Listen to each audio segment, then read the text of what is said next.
खंडमंडलाकारं व्याप्तं येन चराचरं तत्परं दर्शितं येन तस्मै श्री गुरुवे नमः। अज्ञानतिमिरान्धस्य ज्ञानाञ्जनं शलाकया चक्षुरुमिलितं येन तस्मै श्री गुरुवे नमः। गुरुर्ब्रह्मा गुरुर्विष्णु गुरुर्देवो महेश्वरः गुरुर्साक्षात् परब्रह्म तस्मै श्री गुरुवे नमः। ओम श्री गुरुभ्यो नमः।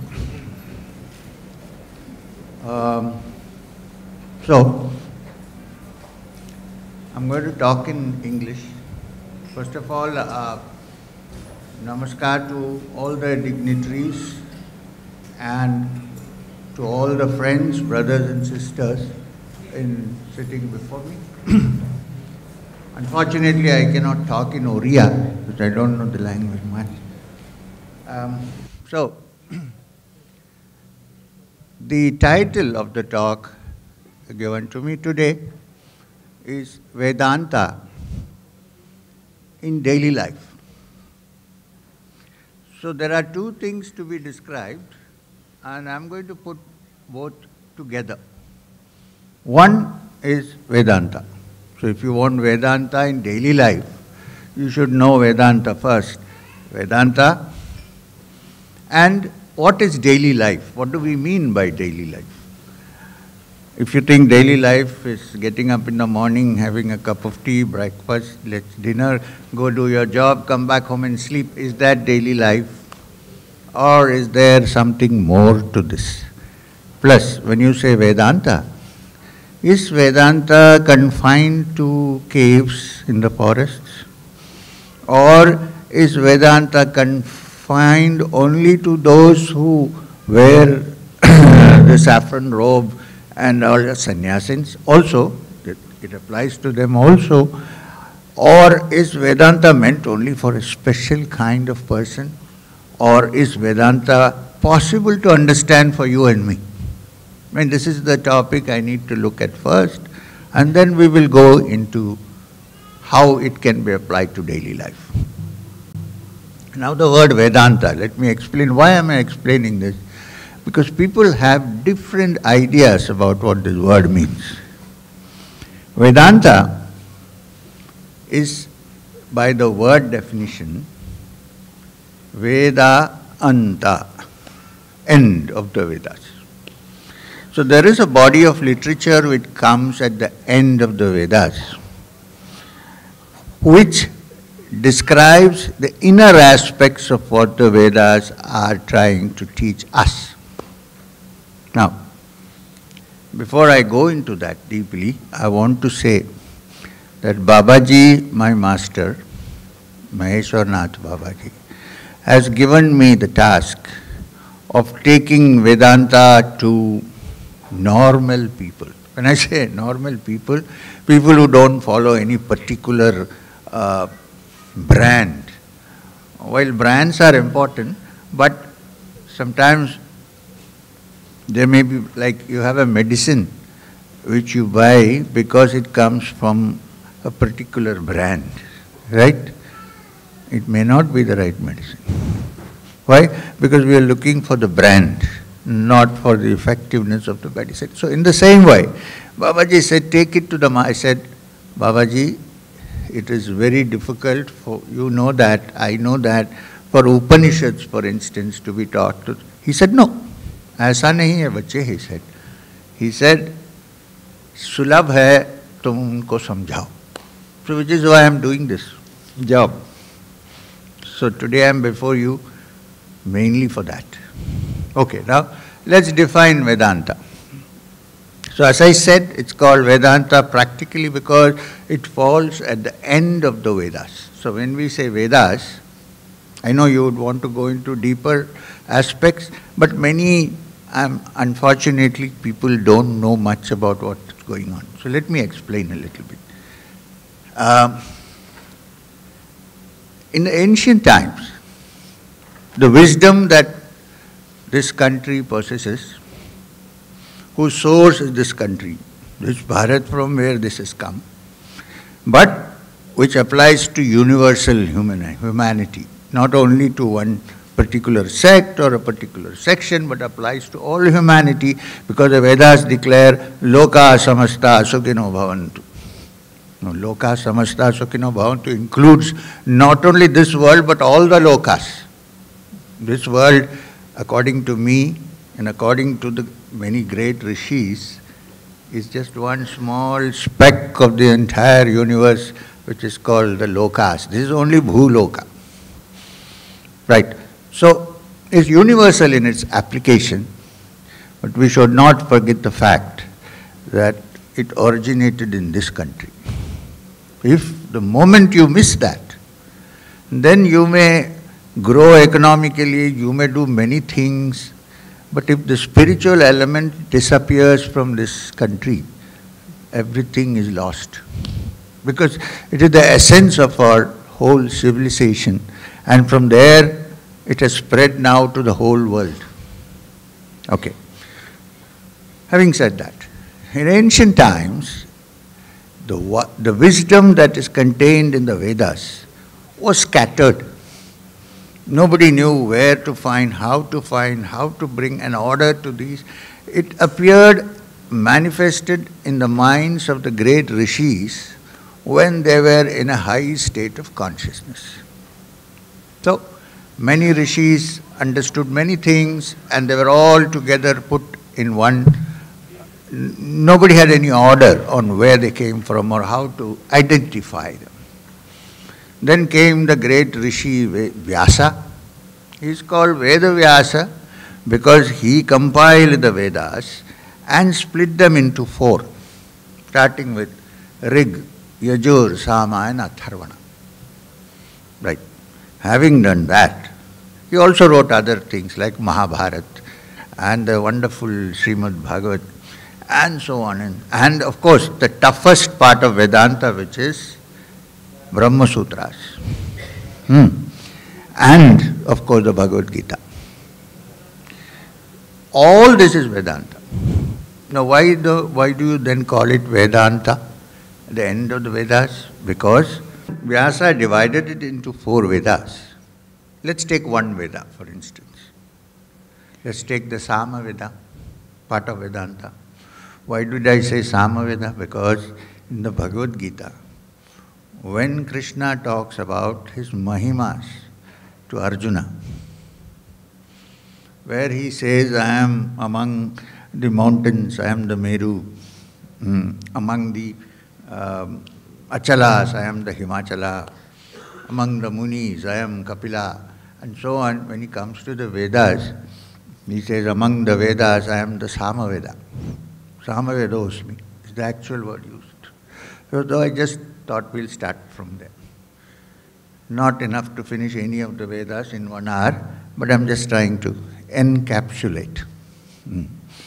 So, when you say Veda, normally we think of only the Samhita portions, the hymns of the Vedas. In fact, Samhitas are important. One of the important Samhita portion of the Rig Veda is the most famous and important Gayatri Mantra. Vishwamitra is the Rishi and it is set into the Rig Veda.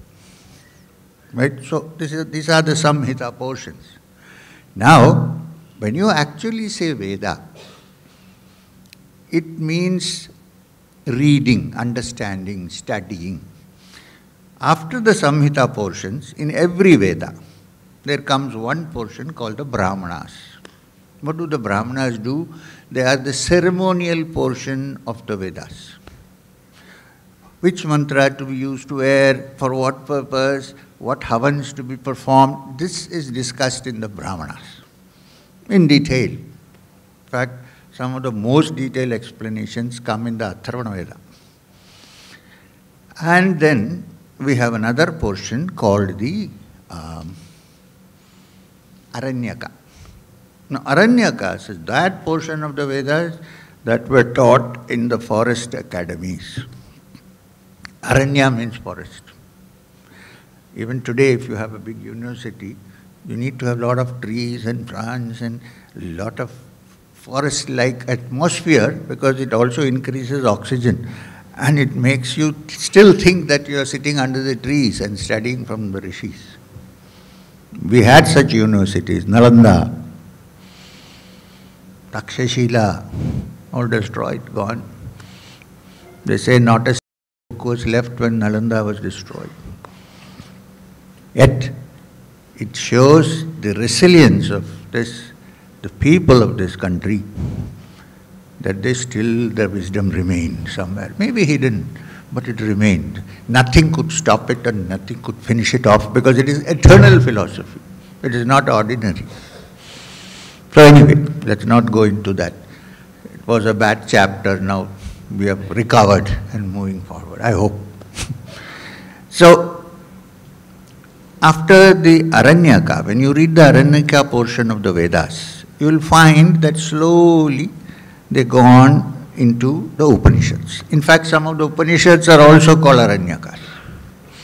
So, these were the wisdom portion of the Vedas, the essence of the Vedas, which were studied in the forest academies between teacher and the taught, the Rishis and the students, in the ancient Pathshalas, in the ancient ashramas.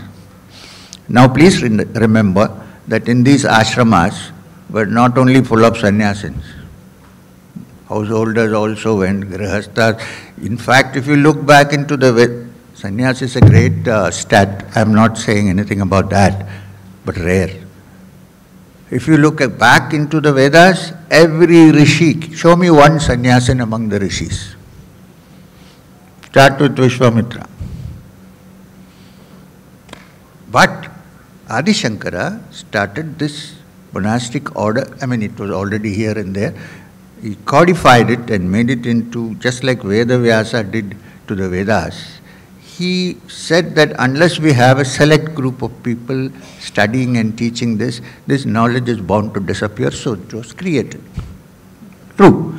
But nowhere in the ancient times you will find any rishi who is either belonging to Dashanami Sampradaya, again, no disrespect to the Dashanami Sampradaya, or anything of that kind. They all lived in their houses, many of them. The great Rishi Yajnavalkya,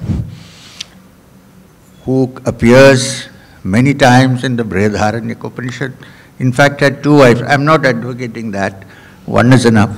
But what I mean to say is that this is meant for humanity. And it is time that we brought it out from the hidden and put it out into the public, so that at least in this country, in the West, people are beginning to understand, why not us? Let's understand that we carry tremendous power, tremendous energy, and tremendous understanding of spiritual heights. This is my aim. This is why I am here also. So, that is the Upanishad. So, because the last portion of the Vedas is what is meant by Upanishad, therefore it is called Veda Anta, end of the Vedas. Now, what is the curriculum for a person who is studying Vedanta? One, of course, are the Upanishads. Two, the Bhagavad Gita. Three, the Brahma Sutra. When you say Prasthanatraya to a student of Vedanta, these are the three important texts. Now, where Bhagavad Gita fits into the picture? Because Bhagavad Gita, Vyasa, in the form of the dialogue between Krishna and Arjuna in the Kurukshetra battle, introduced the essence of Vedanta which normal people can understand in simple language. In fact, it is on record, Vyasa himself has said that Upanishads, that the Gita is the essence of the Upanishad. In fact, he said it beautifully, like in no language other than Sanskrit can you describe it so beautifully. He said, Sarvo Upanishato Gao. If all the Upanishads were cows, Dugdha Gopala Nandana, if Krishna, Gopala Nandana was the one who milked the cows. Partho Vatsaha, if Partha Arjuna was the calf. You know, when the calf hits its head against the udder, milk is released. And that milk, Acharya said, Vedavyasa said, is Sudhir Bhokta, which the wise enjoy. and Gita Amritam Mahat. This is the Gita. So it is the Upanishad. In fact, the last sentence of the Gita always says, Iti Srimad Bhagavad Gita Upanishatsu Brahma Vidyayam Yoga Shastre Sri Krishna Arjuna Samvad. Of course, Yoga Shastra is included in the middle because there is a practical need to get to the understanding of Vedanta through certain practices. The ordinary mind finds it difficult to grasp. So the mind has to be purified. It has to be... This is called the process of yoga. Now, this is the essence of what Vedanta is all about. So, what does Vedanta do? If you put it in short sentences, simple sentences, it means the Vedas have 4 Mahavakyas. One is Tat Tvamasi. You are that.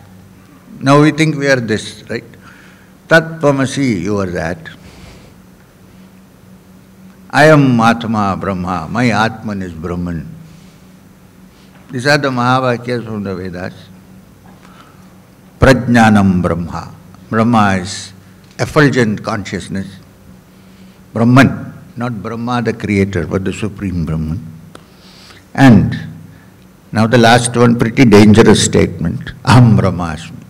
It doesn't mean Aham as you see me here, but the inner Aham, okay? If you think that what you see outside is Aham Brahma, Brahmasmi, then Aham becomes Ahamkara. There is no possibility of moving forward. That statement, that Mahavakya should be handled very carefully. Now these are the 4 Mahavakyas. The Upanishad, which is Vedanta, try to explain, to make you understand what this actually is. This is Vedanta, in essence. Now, the subject today is everyday life. So let me first see what Vedanta can do to us before we get into daily life. Before that, let me tell you, I had the privilege and the blessings, the kindness of Maheshwarnath Babaji, my Guru, who taught me the Upanishads. I never went to a Sanskrit Vidyalaya in my life. How? Not there anywhere in my house, nor were I allowed to go. And whatever I studied today and whatever I have today, however little, was because of the blessings of Maheshwarnath Babaji. And when he taught me the Vedas, the Upanishads, I used to often wonder how he was going to teach, because we would be walking, we sit down on the banks of the Ganga somewhere, or the Yamuna somewhere, or the Bhagirathi, and then he would say, Acha, to aaj hum Upanishad सीखेंगे. And in the beginning, I was only 19 years old, 19, 20. I used to wonder which book, where is he taking this out from? Nothing. The Upanishads were all here. I don't know here or here, but it was there in him. And then he would start and he would say, follow me. The first time I said, Babaji, this pronunciation is rather tough for me. But he would say, जो मैं बोला उसको सुनो, जो मैं कहा उसको कहो. So I said, okay. So I sat down and he would start like, Kene shitam patati prasitam manaha, kena prana prasama prayati yuktaha. And he got in, and I also chanted. That which got in at the age of 20 has not gone. It's still there. So why? Because here was a being, a person, who had come to the essence of Vedanta and had understood and experienced the fact that the supreme reality is not different from our true inner essence. Therefore, he had access to everything. If you have read my autobiography, you might find that when we went to Badrinath, you know, the Ravalji, or the chief priest of Badrinath, he comes from Kerala. He's a Nambudri Brahmin from Kerala. Adi Shankara has made such an arrangement that all the Ravaljis come from Kerala every year. not every year, every 5 years, they change. So I thought maybe I'll get some help because I can speak Malayalam. I was born in Trivandrum, in Kerala. So I went to him. Now that was before. After that, once when we were walking with Babaji, after I found him, if you read the autobiography, you'll see, the Ravalji came out. Now Babaji, Maheshwarnath Babaji, I'm explaining this because when one touches the essence of Vedanta, anything is possible. Babaji was 6 feet 2 inches tall. Once playfully I even measured his height. And with matted hair, he looked taller. And he had light blue eyes and looked totally complexioned like a Kashmiri. But he never said came. I always thought he was from Kashmir. But his Hindi, all the Hindi that I picked up is because I used to talk in Hindi. If you talk in any other language, they'll say, Shuddh Hindi mein bolo. After Hindi ho gaya. So then when the Ravalji at that time came out, and I was going to ask him something, Babaji started talking to him in Malayalam. And I was totally shocked. I thought this man is not from Kerala. What is he doing now? So I kept quiet. They discussed, and I also said, I'm going, and both of us did, and we went off. Then I asked Babaji, what is this trick, Babaji? What did you, because are you from Kerala? He said, no. I'm from nowhere. He said, I'm everywhere. No, I mean, physically, are you from Kerala? He said, no. Then how did you? He said, it is very simple. I tuned into his head, took his language and spoke back to him. Now, this is ununderstandable. Even for a neurologist, it is difficult to say, what is this business? How is this possible? Not possible. But it is possible for him. I'm not saying all of us should become like trying to talk another person's language. This is not what I'm trying to say. That capacities are infinite. Why? One of the most important statements of Vedanta, very ancient, is Poornamada Poornamidam Purnat Purnamaduchyate Purnasya Purnamataya Purnameva Vashishyate. Can you please note that the word that is repeated is Purna, completeness. Purna, Purna, Purna, Purna. So, the Upanishad, the Rishi says, Poornamada. That is complete. What is complete? That source from which we have descended, that source from this whole universe has come about, is by its very nature Purna.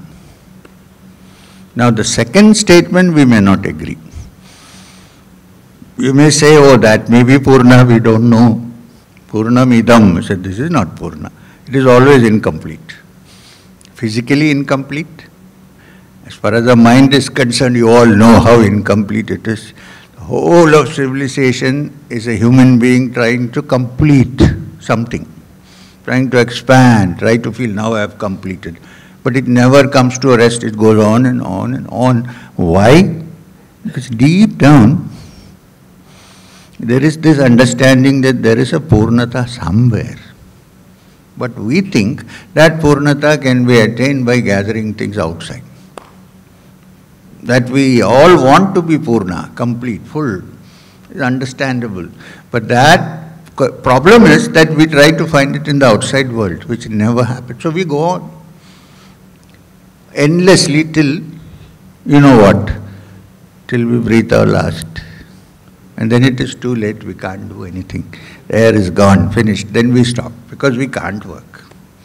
See, I'm not saying we should not work, or because all I'm saying is this movement towards completeness is actually a movement towards the Supreme Being which is complete. This completeness, if you look for in the world, will never happen. If I have one car, for some time I am happy, then I want 2 cars, then also I am not happy. Then I got a best car available in India, and then I am happy. Sometime I am Purna, my mind. Why? Because I got what I wanted. Then I see that my neighbor has got a Rolls-Royce Culligan Then my mind goes into a tizzy. Again I am incomplete. Oh, he got that, I don't have. I have one wife. Oh, no, let's not go into that subject. So one car is better. So this goes on and on and on. Why? Because deep down the mind knows that there is some Purnata in us which can be attained. So Kabirdas said it very beautifully when he described the Kasthuri Mriga.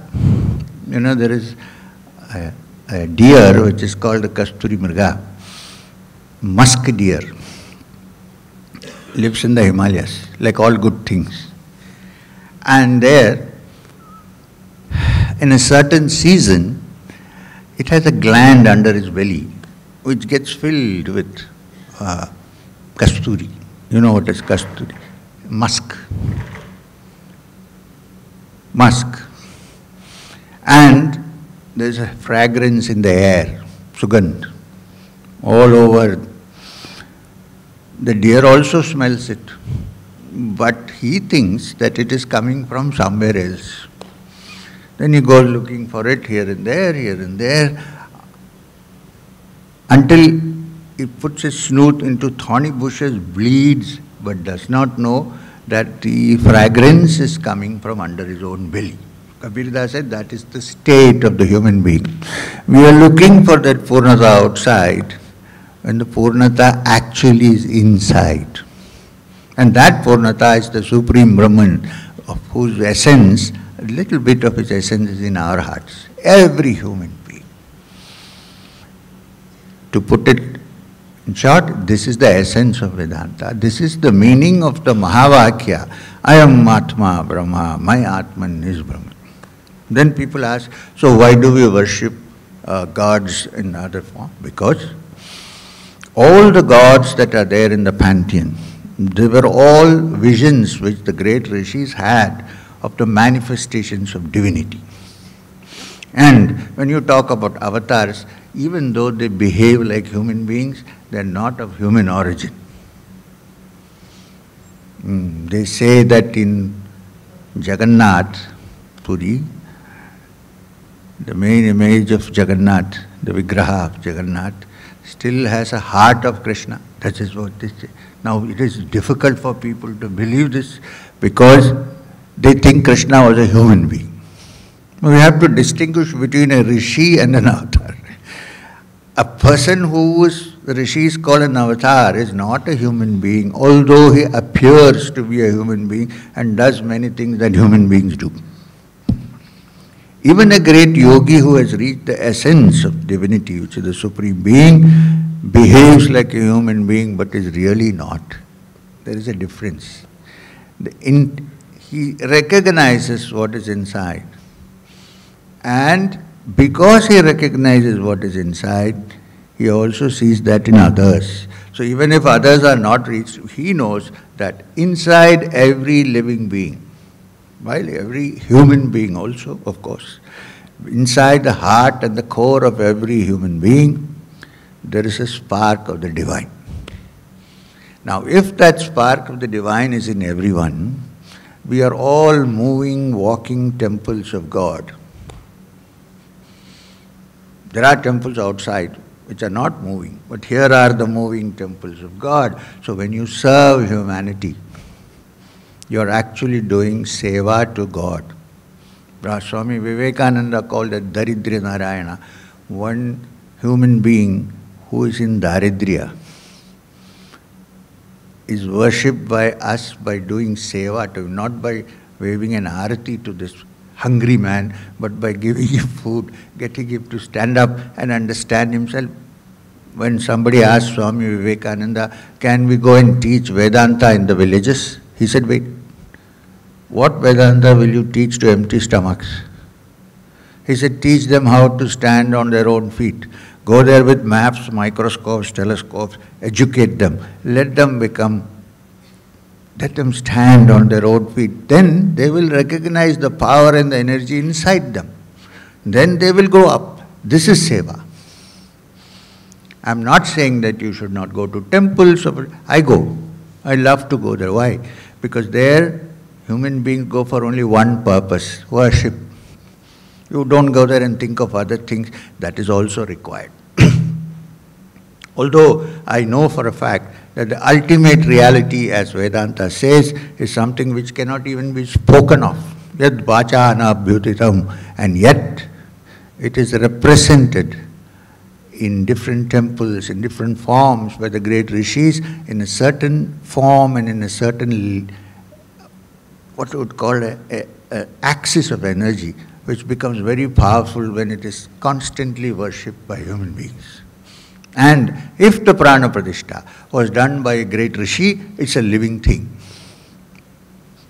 However, the most important thing to understand is that which is there is also here. If we don't get that point, then we have not understood Vedanta. Maybe. Now, since we are here in this subject, I want to say that Vedanta also is not merely Jnana Yoga. If a Vedantin's heart has not become soft, then it is of no use. So the great Swami Vivekananda, he said a couple of things which I want to tell you. He said, once he was traveling in Maharashtra, he met an old friend of his. He was already a sannyasin. He met an old friend of his who told him that your old dearest college has passed away. Swamiji burst into tears. This man was perplexed. He thought, here is a sannyasin who has no attachment to the system. And he said his friend just died and he burst into tears. So he asked Swamiji, what is this? He said, look, do you think I worked all these years to make my heart into a heart of stone? He said, the heart of a jnani and the heart of a bhakta melts more than others because they become very sensitive. But not only for yourself, but for others also. The other thing to remember is one Swami Vivekananda said in public that he was a socialist. Everybody was surprised. How can he say he's a socialist? He said, I'll tell you what I mean. Inside every human being there is a spark of the divine. Agreed. Agreed. So in that case all are equal. Agreed. So this is socialism. So he called it Vedantic socialism. So now these are certain points to remember. Now to reach that inner being, the essence of Vedanta, there are many paths. Just now I told you that the Bhagavad Gita is a Vedantic text. Right? Now, how many chapters are there in the Bhagavad Gita? 18 chapters. And what are each chapters called? Yoga. So yoga cannot be only where you stand on your head and put your legs up. That's also yoga, I understand. But starting with Arjuna Vishada Yoga, Sankhya Yoga, Karma Yoga, and so on till Sannyas Yoga. So all the 18 chapters are yogas, or ways to approach Vedanta, the way to approach the divine. And one may not suit one person, the other may suit the other person. I know many people who do not meditate, but who do lot of work for those who are poor, those who are suffering. And some of them say, we are happy with this, we don't want to find. I say, look, if you continue your life this way, one day you will touch that divine. Even if you have not meditated, it will come to you one day. Because why? Through Rajasic work which is taking you towards Sattva, not towards Tamas. You purify your mind.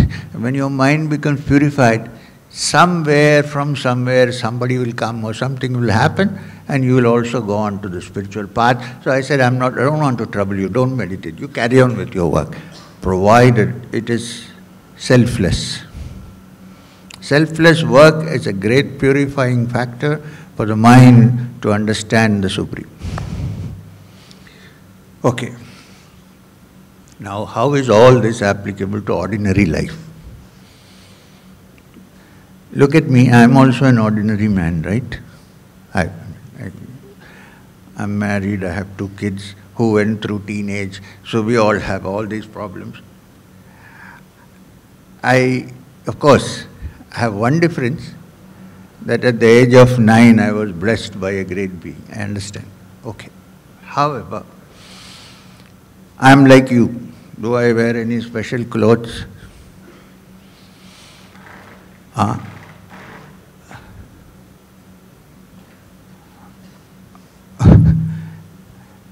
I thought some... Anyway, let him. He is doing his karma yoga.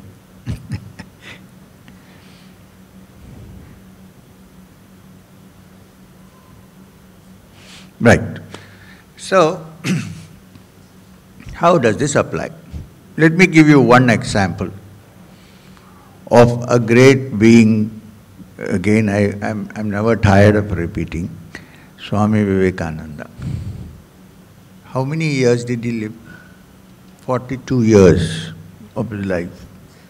In that 42 years, this one person did work which 100 people could not do for 100 years. In fact, when he passed away, he said, "Give me 5 people and I will change the world." And when he left, he told Sister Nivedita, "I still couldn't find one." So, where did this energy come from? How did it work? Where was this energy trapped? Where is it trapped in us that we are not able to do this? He applied it to ordinary life. He was a sannyasin, of course, but he applied it to... When you say applying it to daily life, it doesn't mean that you should be a married person or a sannyasin or anything of that kind. It goes across the spectrum. Whoever you are, whatever you're doing, the moment you touch the inner essence, which is infinite, which is powerful, which means don't forget that you have infinite potential. Don't condition yourself. Apparently, once upon a time, a huge group of lions, what are they called? There is a word for a pride. Who said pride? A pride of lions attacked some deer, attacked a farm where there were some goats. So in the melee of running up and down here and there, after they killed 1 or 2 goats, they went out. One little cub, lion's cub, not lion's club, lion's cub, got left behind. And the poor goats, they thought, this little fellow is left behind, so they brought him up. The she-goat gave it milk to drink, and it grew up among them, and it became a full-grown lion, but it was going around with the sheep, behaving like the sheep. Instead of roaring, it was making bah, moving around. And then one day, another pride of lions attacked the farm. The goats ran helter-skelter. This fellow also ran and hid himself somewhere. So the chief, the king of the lions, came near him. He saw, what is this? There is a lion here. So he came to him, caught him by the scruff of his neck. He said, "Who are you?" He said, "Bah." He said, "Man, roar, you're a lion." He said, "I don't know how to roar. I'll teach you how to roar here. Roar." So he roared. And first time he realized that he was a lion. So Swami Vivekananda's favorite story, I think he got it from Sri Ramakrishna Paramahamsa. He said, we are all deep inside lions. We have forgotten our identity. We are behaving like goats. I mean, there are good points in a goat, but there is tremendous energy in us. Why? Ayam, atma, brahma, tattvamasi. These are things that free you and make you stand on your own feet. So when even in our daily life, I have lots of people who always depend on me. I'm writing an exam, please help me. I'm doing this, please help me. I'm being promoted, help me to work. I'm saying the whole idea is to teach you how to stand on your own feet. Why are you depending on me? The energy that is in me because of which you ask me for help is in you. Can you not tap it? And when we do Kriya Yoga, what are we trying to do? Find that. Kriya Yoga is one of the techniques of yoga. There are many Kriyas in yoga. So, yeah, I know human beings in desperation may reach out for the... I understand, but the basic function is to understand that deep inside there is tremendous potential because you are a spark of the infinite.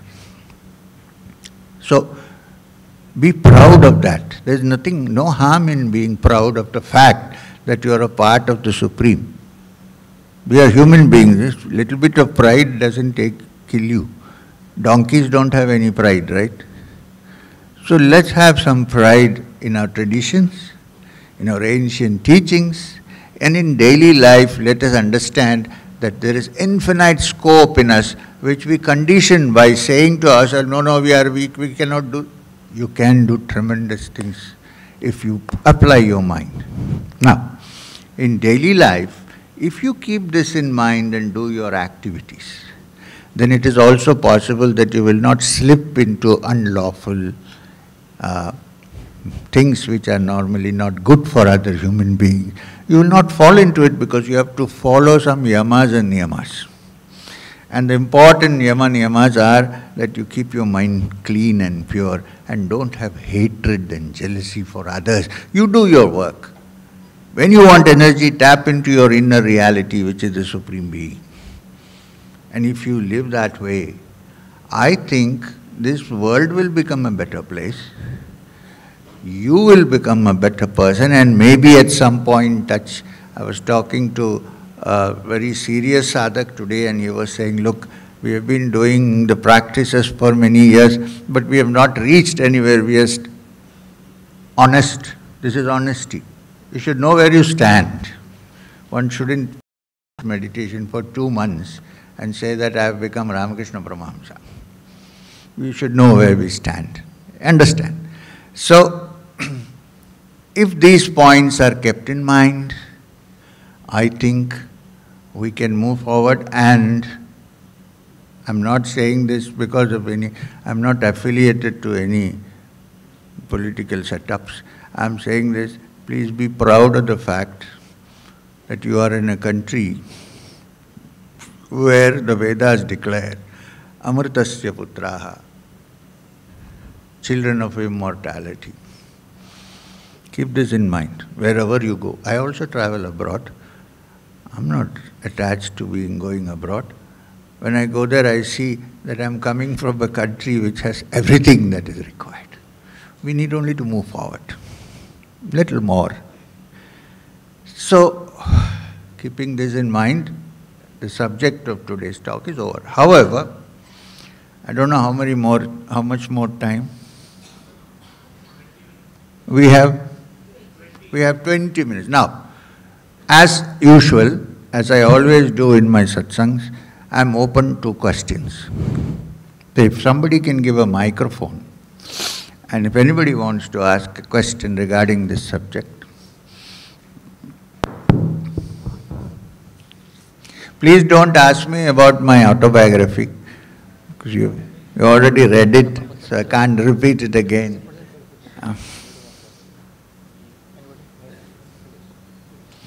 There is a young man there. So I am actually quite happy that there are young people here.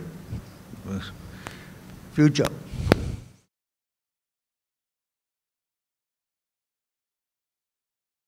कुछ अच्छा करने से पहले मेरे मन में doubt क्यों आता है? कैसा डाउट आता है?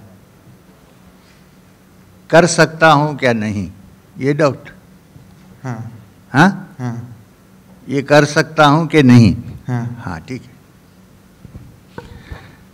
Here's a doubt whenever I think what he's trying to say, when I'm trying to attempt something, I get this doubt, can I do it?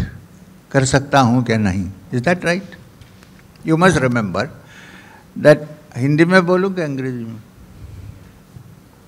Hindi में. हिंदी में बोलिए. हाँ.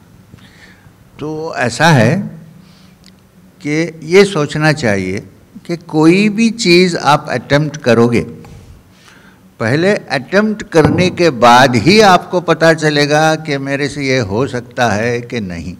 अगर आप पहले से सोचेंगे कि मुझे ये नहीं हो सकेगा, तो फिर अब अटेम्प्ट ही आपका हाफ हार्टेड हो जाएगा, उससे काम नहीं चलेगा। अच्छा, और एक एग्जाम्पल आप देखिए, हार्ड वर्क से ही हर काम होता है। अब कितनी भी इंस्पायर्ड हो, हार्ड वर्क की बड़ी ज़रूरत है। अब आज हमारे पास जो लाइट है ना, ये बल्ब, अब हम स्विच डालते हैं तो लाइट आ जाता है, अब कोई तकलीफ नहीं है। इसको किसने इन्वेंट किया? Thomas Alva Edison. Thomas Alva Edison 99 times attempt करके फेल्योर हो गया, मगर वो छोड़ा नहीं, लगा रहा। 100th टाइम बल्ब बनाया। आज हमें वो तकलीफ नहीं आती है, मालूम नहीं है, क्योंकि हम स्विच डालते हैं तो लाइट आ जाता है। कितना काम किया उसके पीछे। और उसके पास किसी ने पूछा, जर्नलिस्ट ने, कि आपको बहुत इंस्पिरेशन होगा इस मामले में, तो उन्होंने कहा इंस्पिरेशन है, 1% इंस्पिरेशन है और 99% पर्स्पिरेशन है, मतलब पसीना। तो हार्ड वर्क तो करना पड़ता है। अगर आप कोई काम करने के पहले ही सोचें कि मैं ये कर सकता हूँ कि नहीं, तो कोई भी काम हम नहीं कर सकते। तो बड़ी धीरज से करना चाहिए कि ये दूसरा किया है तो मेरे से भी हो सकता है, मगर रीजनेबल लिमिट्स में। जैसा कि हमारे पैर पैरालाइज्ड है और हम सोचेंगे कि हम मिल्खा सिंह बन जाएंगे, ये तो नहीं होगा। मगर और बहुत कुछ चीज़ें हैं जो कर सकते हैं।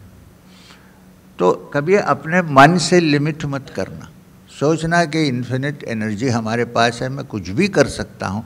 अटेम्प्ट कीजिए पहले, और एक फेलियर 2 फेलियर में छोड़ना नहीं है, उसके साथ रहना है। देखिए, मैं ध्यान में पहले बहुत मुश्किल थी मुझे, करते करते करते, जैसे श्यामाचरण लहरी जी, लहरी महाशय ने कहा, बनत बनत बन जाए, हो गया, बन गया। तो ऐसा सोच के करना चाहिए। हाँ, गुड लक।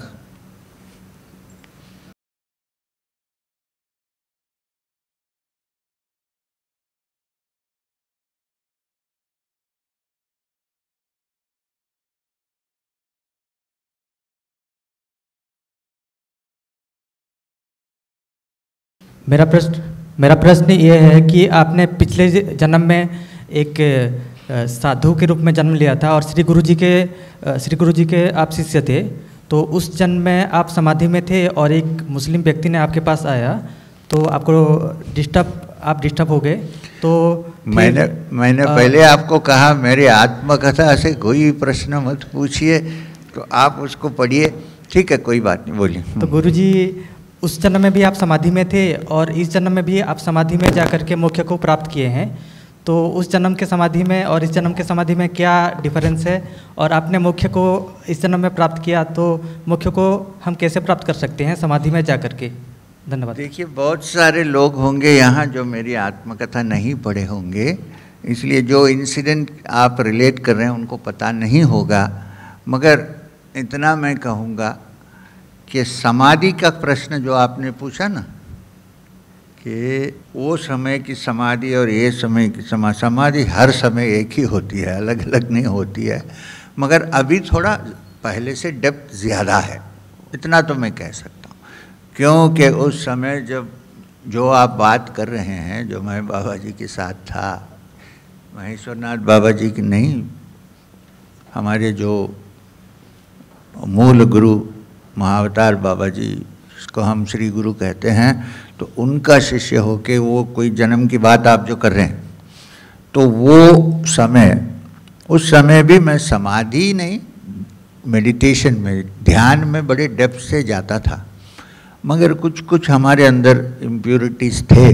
जैसा कि मैं समझता था कि हम पांडुकेश्वर में बहुत पुरानी शास्त्रिक ब्राह्मण फैमिली से आए हैं और 10 परंपरा से हम गायत्री जप करते आए हैं। ये सब थोड़ा अहंकार तो हमारे मन में था। तो इसलिए जो फकीर आके मुझे छुआ तो मुझे लगा कि कुछ अशुद्ध हो गया, तो मैंने कहा कि बाहर दूर जाओ। वो बेचारा जाके आत्महत्या कर लिया, क्योंकि उसको उनके शेख ने, उनके गुरु ने कहा कि ऐसा एक योगी बैठा है, वो अगर ब्लेसिंग्स मिलेगी, आपको आशीर्वाद मिलेगा तो तुम्हारा स्पिरिचुअल डेवलपमेंट आगे बढ़ेगा, ऐसा उनको कहा था। मुझे नहीं मालूम था, तो समझ लीजिए इतना ही मेरा डेवलपमेंट था तब। तो वो आत्महत्या कर लिया। तो बाबा जी ने आके बोला मुझे कि तू क्या कर दिया, ये तुम्हारा अहंकार कम होने के बदल बढ़ गया कैसे, तो क्या ध्यान कर रहे हो।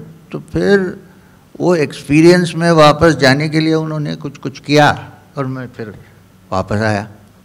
अब मैं उसके बारे में जान लिया, मैं अपने अहंकार को थोड़े लॉक एंड की में कम बंद करके रखता हूँ। हाँ, इतना फ़र्क तो है। इसलिए वो अहंकार को इसलिए मैंने ओवरटेक किया और उसको ख़त्म किया, इसलिए आज की समाधि पहले की समाधि से अच्छी है, इतना तो कह सकते। स्वामी जी प्रणाम। पहले आपका प्रश्न जो है ना, कोई लोग पुनर्जन्म में विश्वास ही नहीं करते हैं, अब क्या करेंगे। जी जी हाँ जी। फिर मोक्ष को कैसे प्राप्त कर सकते हैं गुरु जी? हाँ? समाधि में जाकर के मोक्ष को कैसे प्राप्त कर सकते हैं? क्या समाधि और मोक्ष सेम है? एक क्वेश्चन एक आदमी के लिए।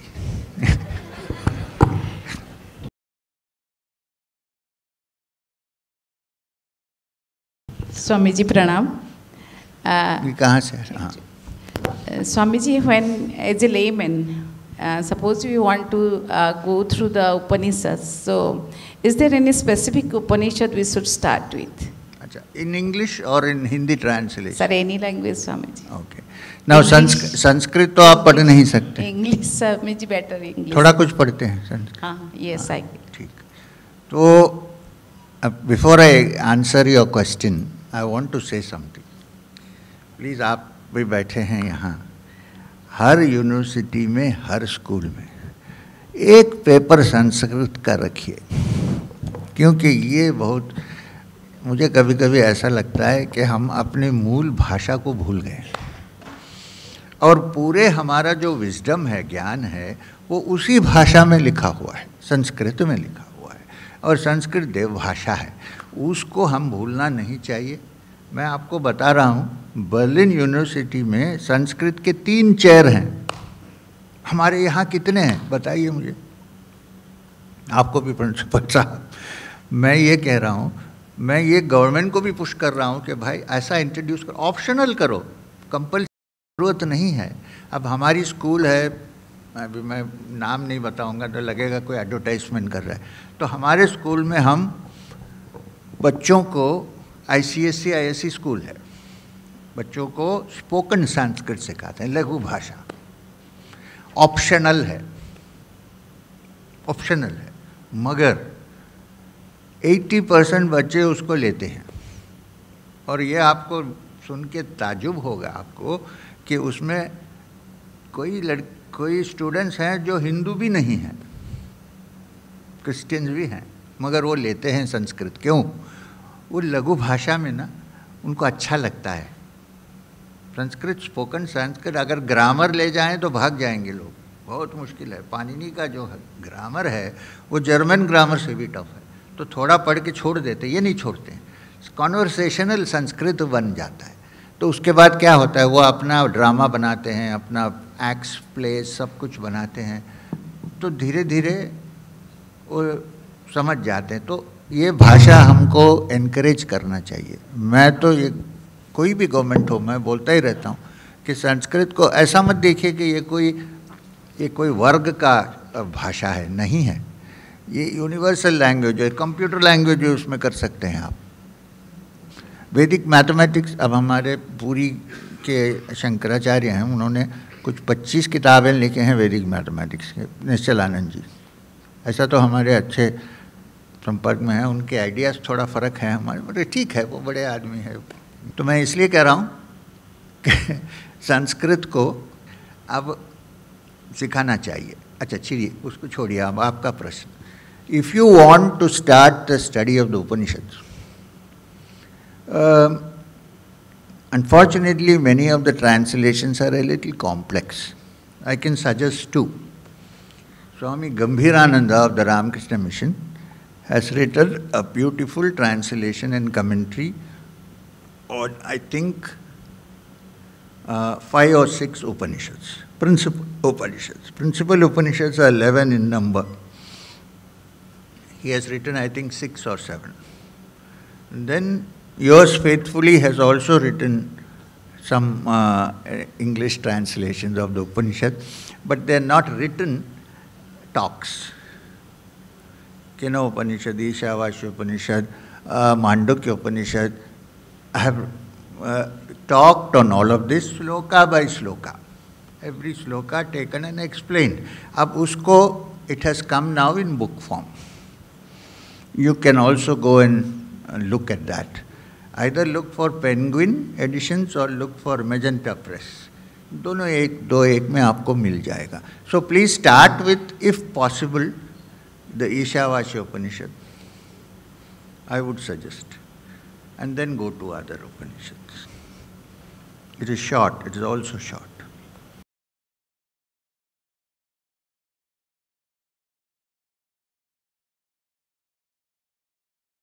My question is, in India today, spirituality had a great downfall, particularly in Odisha.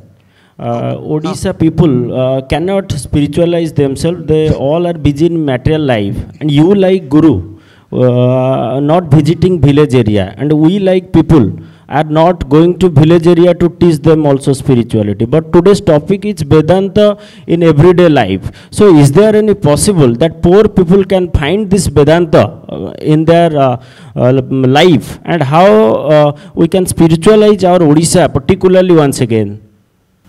May I say, I don't totally agree with you that all people in Odisha are not spiritual. ये तो ऐसा तो नहीं हो सकता है. But that trend is there everywhere. यहाँ खाली ओडिशा में नहीं है. It's there, this trend is there in many places, but it is changing slowly, because I see young people, many young people coming to talks like this. It never happened some time back. It's happening, which means there is some interest being generated.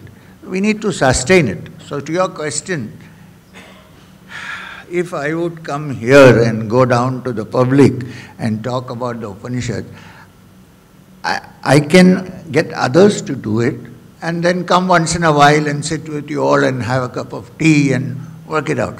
The thing is, my Oriya is not too good. I do that in places where I know the language, like places where I was born. I go there, I sit down. कभी-कभी क्या होता है, more than a lecture, चाय के ऊपर चर्चा अच्छा चलती है. So we sit down, have a cup of tea, and then we talk to each other and try to figure out what to do. This will happen. This can happen. And I promise you, look, I'm 75 now. I don't know how many more years I'm going to go. So if I'm healthy and if I'm able to travel, then I will certainly come again. And we have good people here who can also take it up, and we can even go into the interiors of Mayurbhanj if necessary. And so ये सब हो सकता है. I'll try my best. That's all I can tell you. Narayana Hari. अभी कितना समय है? So they are all saying it is time. So next time. So please remember, there are people who know me and who live in Odisha, especially people who can do some work, who can do some. Let's form a group which has daily satsangs. Weekly satsang. At least once in a week, on a Saturday, meet together somewhere. Videos are innumerable if you go to YouTube. Put them on, discuss, go into it, and see what we can do about it. And since I see that a lot of young people also are interested, maybe we'll have to make another trip. And as you said, go into villages. Go into villages with a translator. If I can't speak, somebody who can. Really, I love going into villages than sitting in cities, to be honest. But this much only I can promise at the moment. Thank you very much. Dhanyavad. Om Shanti Shanti Shanti Hari Om Tat Sat.